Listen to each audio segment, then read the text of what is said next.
Ever gotten in your head trying to fix something that was broken? Happened to me this week.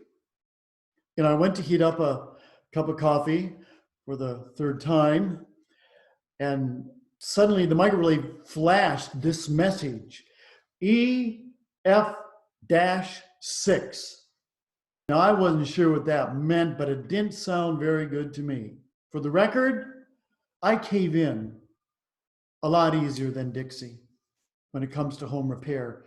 In fact, any flashing light will send me to a repair shop immediately. But not my wife. Flashing error signs have never unnerved her. So she just rolled up her sleeves and went to work. Within minutes, she had the bolts and the metal covers and basically the guts from the belly of our microwave exposed. Fortunately, having watched YouTube, she knew where the instructions were embedded inside of our microwave. Unfortunately, neither she nor I could make heads or tails of the instructions. After nearly an eternity, I heard the sweetest words, "Honey, maybe we should call the repair shop."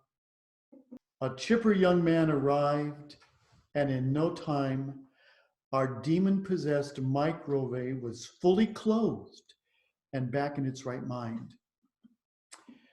That is sort of the picture that emerges in our gospel lesson today. The Emmaus travelers can't seem to fix something. I mean, the EF-6 is flashing. Their hope is broken beyond repair. Actually, their hope had flatlined, and the guts of their faith had been turned inside out. Now, they'd had a traveler's journal that some of us at St. David's have. You would have probably noted the key words that had been jotted for that day. He was a prophet. He was mighty before God and people, chief priests, rulers, condemned to death, got crucified, empty tomb, missing body, angels saying he's alive. They've got a lot of pieces on the table and they can't figure it out. Fortunately, they have the instructions. Unfortunately, it's no better than the microwave instructions. They can't make sense of it. These travelers would certainly have heard every Sabbath the Torah and the prophets and the writings. They would have a working knowledge of Scripture, but even with the Scriptures at hand and in their head, they can't seem to put the pieces together. They can't fix what is broken. Crushed hope. Like Dixie and me this week, who watched repair instructions on YouTube and had written instructions for our broken microwave. In the end, we needed a repair person. And so did they. They needed the repairer of souls to sort all of this out. And that's when the story gets crazy interesting. For from out of nowhere, a stranger happens to bump into these sad sack travelers. They have no clue who the stranger is, but they sure dump an earful when he asks to get into their conversation. "Are you kidding me?" they ask incredulously of the stranger. "Are you the only visitor coming from Jerusalem this weekend and you're clueless about what happened there?" Now, Jesus, of course, plays along. "What things?" he asks. And so now they just dump all of these conflicting pieces of dashed hope before him. Well, the least they could do, they apparently think, is to educate this stranger so he too can be sad and depressed with them. Now, what they don't realize is that they've just invited the real repairman to come in to their lives. He sees all of the pieces of their dark weekend. He sees all of the pieces of their dashed hope. And then he does the unthinkable. He begins to quote the instructions from God's book to help them understand what had happened. Now, we don't know the exact places from the law and the prophets that Jesus cited, but apparently he does cover all the bases. And for the first time, it starts to make sense. You know, I'd like to think that he quoted from the prophet Isaiah, you know, where it says, he was despised and we esteemed him not. Surely he has borne our sorrows, but he was pierced for our transgressions. He was crushed for our iniquities.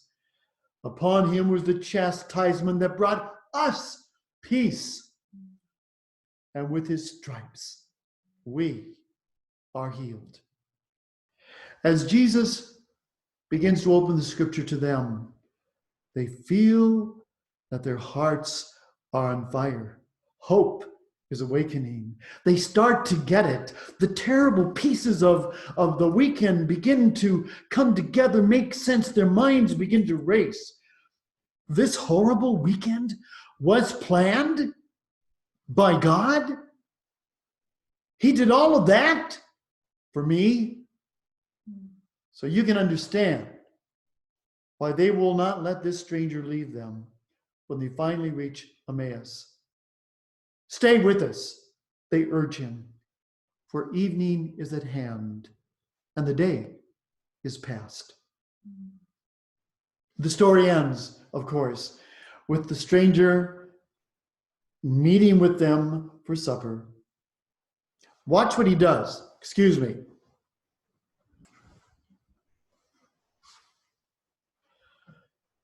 Of course, after the long day's journey, they would have had the cup of wine shared together.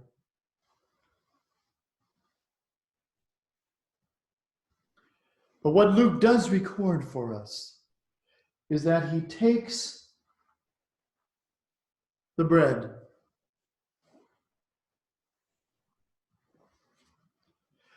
and the scriptures say he blesses it.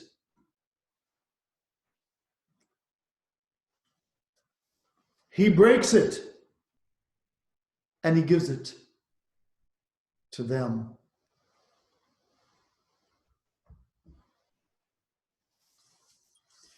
And in that simple, common action, illumination strikes them like lightning, and their eyes open as wide as saucers, and they know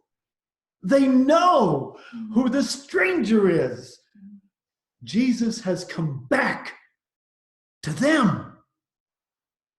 If that's the story, what is Luke teaching us from this simple account of two travelers? I do not know what all of his story teaches, but I do know this. We are all travelers. Sometimes we're sad travelers. Sometimes we're confused travelers. Sometimes we're joyful travelers. And sometimes the pieces are all over the table. And we don't know how to fix what is broken. But when we gather here, it's as if the stranger joins us when we gather on Sundays to worship the Lord.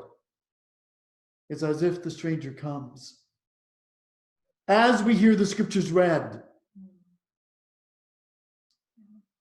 the interpreter walks in to our midst and begins to help us to get it. His presence starts to make sense.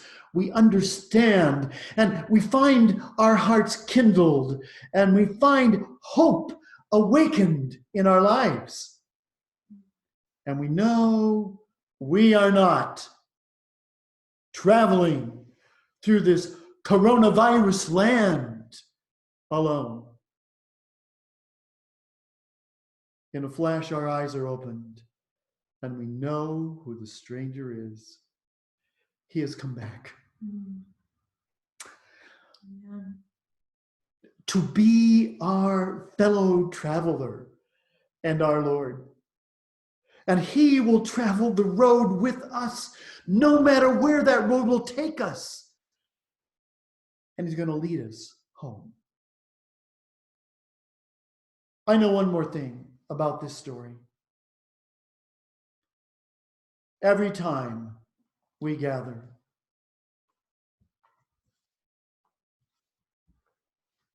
and the wine is served, and the bread is broken, that bread is blessed by the Lord.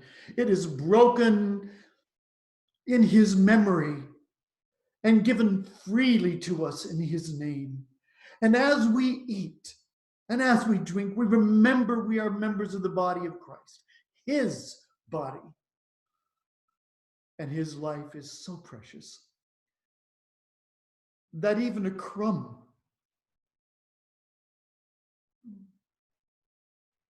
that falls from his table will make us whole. And when we leave, we hear these words: go out to love and serve the Lord. May God help us to go out and to be a fellow traveler to someone this week who needs a friend to kindle their hearts and to awaken hope in them.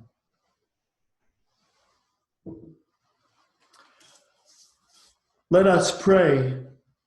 Lord Jesus, stay with us, for evening is at hand and the day is past. Be our companion in the way, kindle our hearts, and awaken hope, that we may know you as you are revealed in Scripture and the breaking of bread. Grant this for the sake of your love. Amen.